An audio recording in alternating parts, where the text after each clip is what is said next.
3 сентябр дар шаҳри Турсунзода асосгузори сулҳу ваҳдати миллӣ, пешвои миллат, президенти ҷумҳурии Тоҷикистон муҳтарам Эмомалӣ Раҳмон ба хоҷагии деҳқонии Ислом ташриф оварда ба ҷамъоварии ҳосили шолӣ оғоз бахшиданд.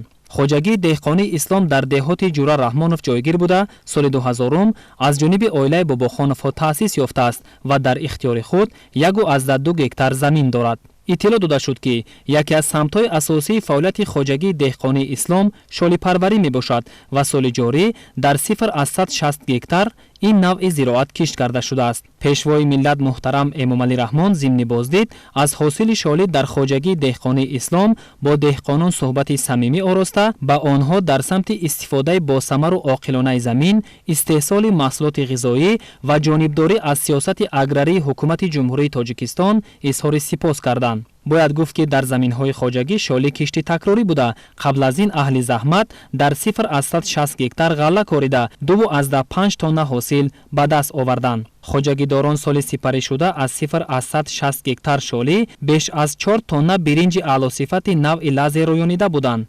имсол бошад аз хошаҳои серҳосилу пурбори шолӣ умед доранд ки ҳосили баланди биринҷ ба даст оваранд.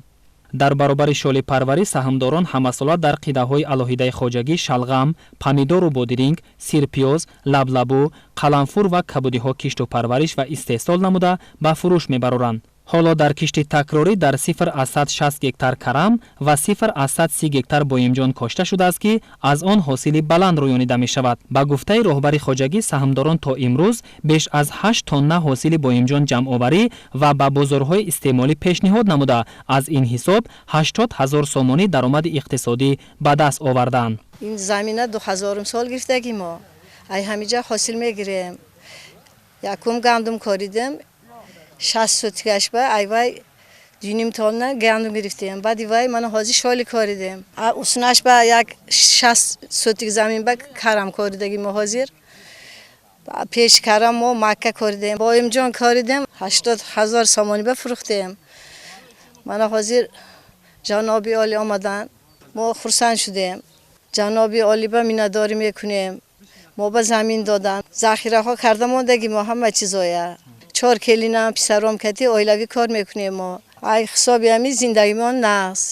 ҳамин тариқ аҳли заҳмати хоҷагӣ ҳам дар кишти асосӣ ва ҳам дар кишти такрорӣ ҳар қитъа замини обиро бо самар истифода намуда ба истеҳсоли маҳсулоти кишоварзӣ аз ҷумла ғалладона ва сабзавоту полезӣ машғул мешаванд.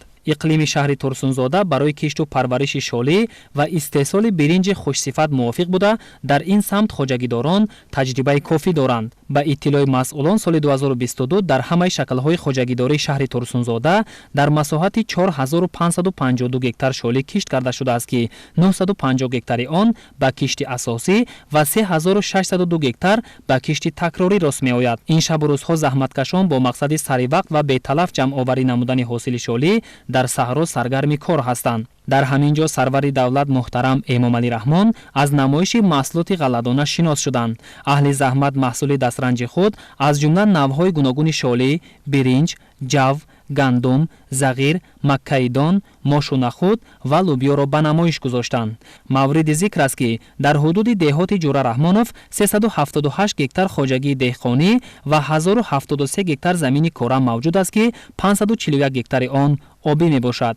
заҳматкашони деҳоти мазкур чун дигар сокинони меҳнатқарини мамлакат ҳидояту роҳнамоиҳои президенти ҷумҳурии Тоҷикистон муҳтарам Эмомалӣ Раҳмонро вобаста ба истифодаи босамари заминҳои дар ихтиёр дошта хусусан қитъаҳои назди ҳавлигӣ босамару оқилона истифода бурда маҳсулоти тару тоза истеҳсол менамоянд. аз ҳосили ба даст омада дар баробари таъмини эҳтиёҷоти хонавода барои 2 соли минбаъда низ ба миқдори зарурӣ ғалладона ва маҳсулоти консервашуда захира мекунанд.